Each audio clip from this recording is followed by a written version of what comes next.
आप देख रहे हैं देश का सबसे भरोसेमंद चैनल दिल्ली नेशनल। ज्यादा संख्या में लोग हैं कि क्या मामला है, क्यों आप लोग इस तरह से धरना आज कर रहे हैं? धरना करने के पीछे भी तो कोई, मैं श्री भागवत मिश्रा, जिला अध्यक्ष कोटेदार संघ गोरखपुर। धरना करने के पीछे भी तो कोई कारण है। आदमी जब बहुत मजबूर हो जाता है तब धरना प्रदर्शन करने की बात सोचता है। हमारे केंद्र के सरकार के द्वारा जो हम लोग का 70 से 90 रुपया कमीशन किया गया था, उसके बाद उत्तर प्रदेश सरकार के द्वारा एक भी पैसा कमीशन नहीं बढ़ाया गया और कमीशन इतना अल्प है कि कोटेदारों का उससे भरण पोषण नहीं हो पा रहा है। कोटेदार मजबूर है, सरकार के हर आदेश का पालन करता है, ईमानदारी से राशन बांटता है। मशीन के द्वारा जो भी सिस्टम उनका है सबसे लगा के मशीन वितरण ईमानदारी से करता है। हमारी ईमानदारी पर सरकार को प्रशस्ति पत्र मिलता है, लेकिन हम लोगों के द्वारा जो भी काम किया जाता है वो जनहित पे काम किया जाता है कि लेकिन सरकार हम लोगों के तरफ 1% भी ध्यान नहीं दे रही है और हम लोगों की स्थिति पर विचार ही नहीं कर रही है। आज का कार्यक्रम है कि हम लोग ज्ञापन देंगे यहाँ DSO साहब को और माननीय DM साहब को और माननीय संयुक्त खाजा जुलूस लेके ही हम लोग जाएंगे DM कार्यालय पर।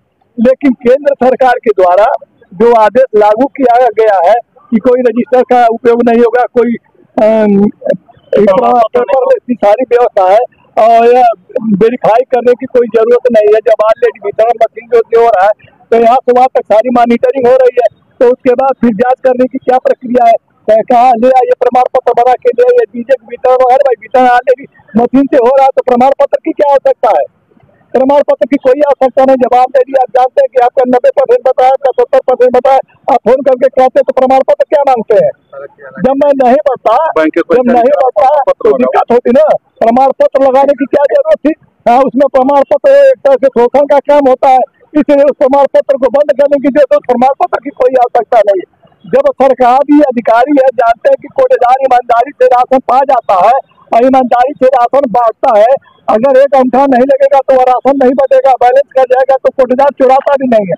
ईमानदारी से बांटता है तो उसको प्रशस्ति पत्र ही आप पाते हैं हमारे मेहनत पर, लेकिन हमारा कमीशन बढ़े, हमारे बाल बच्चों का भरण पोषण कैसे? जुलाई का महीना 5 महीना हो गया, कमीशन नहीं मिला, बच्चों को फीस देना है, खेती बाड़ी का काम करना करेगा तो करेगा कहाँ से कोटेदार जब अपना पैसा ही नहीं पाएगा?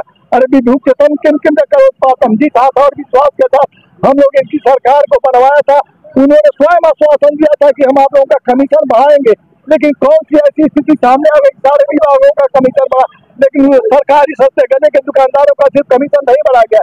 हम लोगों की मांग है कि हम लोगों का कमीशन बढ़ाया जाए।